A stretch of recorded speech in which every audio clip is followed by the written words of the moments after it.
So it's like, might as well keep working on it, right? So we are going to get underway on PS2. And yeah, like we said, we are going to see the Mega Man going up against the Fox. This should be a little bit interesting, honestly, like, because Fox can get in and do damage, but Velta can also slow the game down if he really needs to, you know? Yeah, we have a controller issue here, maybe. Trying to reset the controller. They're going to play it out. Yeah. Button check, maybe. This is why you always do button check, right? Yeah. Especially in Cruise, so. Yeah, especially in Cruise, because you never know what can go wrong. Your shield button wouldn't be working one day. Yeah. Or at one moment. And I think they're just going to go on their way. Sometimes, you know, people reset and just restart the timer, but they're just going to go ahead and get going. So there you go. The pellet setup. Ooh, yeah. Something to note, if people still don't know about it in 2022, when Mega Man up airs, you should not jump ever. Right. I remember standoff. I remember Suarez was playing a Mega Man, and he jumped, and Yoshi's so floaty, so he died at like 20 at an absurd percent. And that was early on in the game, so maybe he didn't know, but I hope now everyone in Houston knows. Yeah, absolutely. People are figuring it out. Honestly, if Velta keeps playing Mega Man, yes, we'll figure it out. A nice runoff up there right there. Gets the stall. Has the Crash Bomber set up. Forced his hidden shield. Look at all that shield damage. That's so cool, though. Honestly, Velta does that all the time. Because, I mean, you create indirect pressure that even goes through the iframes. You know what I mean? Right. It's similar in the sense to what Sephiroth has with his snapping the side B, right? Yeah. It creates that, like, scenario where you're always going to be in disadvantage. When you're sitting in shield, you're generally not going to be in that much of a disadvantage. But against, like, Sephiroth or Crash Bomber Mega Man that's sticking on your shield, you're going to be in disadvantage no matter what, even with the iframes, like you said. Yeah, absolutely. And nice catch right there with the Firefox. You know, the thing is, Fox does have some range with the Firefox recovery. However, it is very easy to kind of just spike him. And we saw that right there. Right. It's really easy. You know, Cloud can down air. Ivysaur can down air in Mega Man. Ivysaur can down air everything, to be fair. Yeah, that's fair. That's fair. That's fair. And then Mega Man right there with Velta just gets a nice down air right there. So, right. So good stuff. Has a really sizable lead, and this is where, you know, if you're a little impatient, this is where Mega Man really takes big strides and slows the game down. And you know, he does not need to approach. He's setting up this wall. And it's like, how are you going to get around this, right?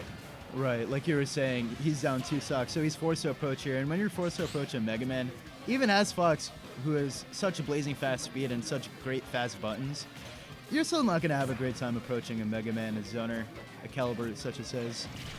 Yeah, absolutely. And, you know, I'm not sure if it'll matter this much at the end of this first game, but we did see Dark come out with a counter, and that's going to be pretty helpful right there. Nice right there. Waiting a little bit, getting the timing a little bit off with the up smash, and then Dark responding with an up smash of his own.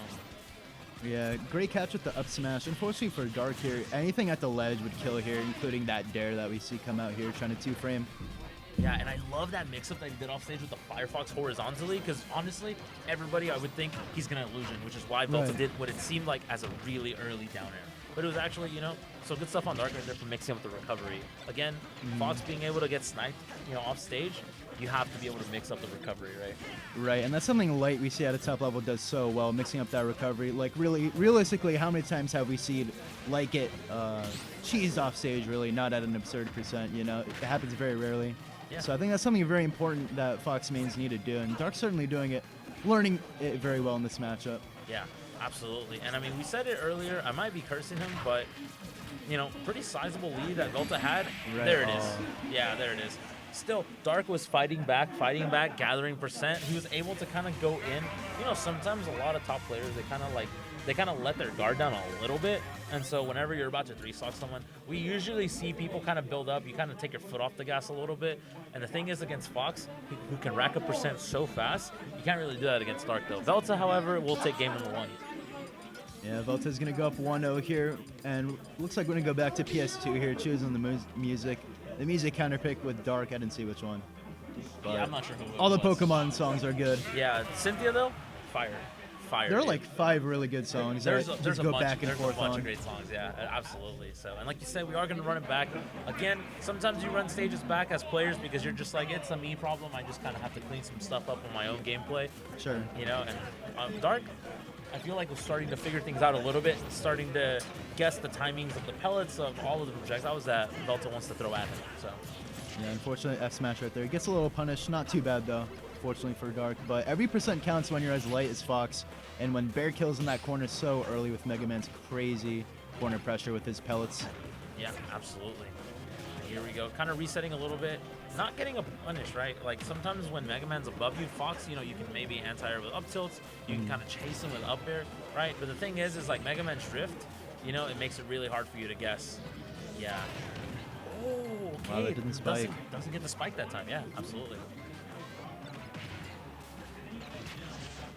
Nice, gets the F smash. Resetting. Nice pressure at the ledge right there. Right. Not gonna do it just yet.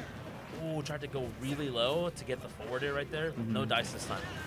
Yeah, that's something that Velta as a player has always been good at least every time I played him. I cannot get out of the corner against this guy. As you can see, he dies for it right there with the F smash. Sitting at a very healthy 65%, not even in danger of like a nair up smash just yet. Oh, almost gets a conversion off the metal blade there, and that's the signature combo. How it gets the hard knockdown right there, so then you follow up with the up air, that's crazy, honestly. So. And if you sit in shield during that, you're probably going to get your shield broken because you can land on that and get up tilted or who knows what. Yeah, that low percent setup right there is like really similar to like down throw downer as Diddy. Like it puts you in a hard knockdown situation in which you can follow up with other moves after, so that's kind of nuts. Yeah, that's a good analogy. Diddy Kong with the banana and like trapping on the platforms and sharking. I think that's a really good analogy. Yeah, just getting hard resets. Yeah, right. Absolutely. So. Over and over, and you don't even have to commit for it too. Exactly. Which is the stupidest part. Exactly, and that's the thing, right? Velta's able to find those situations. Oh, but he gets sniped. That's a back air? No, just to get the ledge trump. No dice that time though. Gets the forwarder, there you go. So I like how Dark mixes up his ledge options. We saw him normal get up and kind of hold shield a bunch at the first stock, and right there he was jumping a little bit more, and yeah, absolutely. Nice whiff right there. Gets the out smash. 118, is pretty hard, but Fox can rack up a lot of damage. Oh yeah, we've seen it many, many times by Lei and other Foxes, that even though the stock count is one stock completely above, this is still not over for Dark, Absolutely. So, I think he's adapted so well before, so I think he can come back into it. Right? We saw the first game how he ended up, just like slowly bringing it back, slowly but surely, right? So. Right. And technically we're in a better advantage right now this time around for game 2. So like Dark is learning a little bit more, keeping up with Velta a little bit too. So. Like last time at this point in the stock count, he was already at like what 110% or something. Yeah, absolutely. And it's getting a little dangerous here. Yeah. Oh, gets the ledge trump finally. Yeah, forced to. Yeah, absolutely. Good stuff right there to Velta, taking it 2-0. Yeah, the way he got that one ledge trump, and that was kind of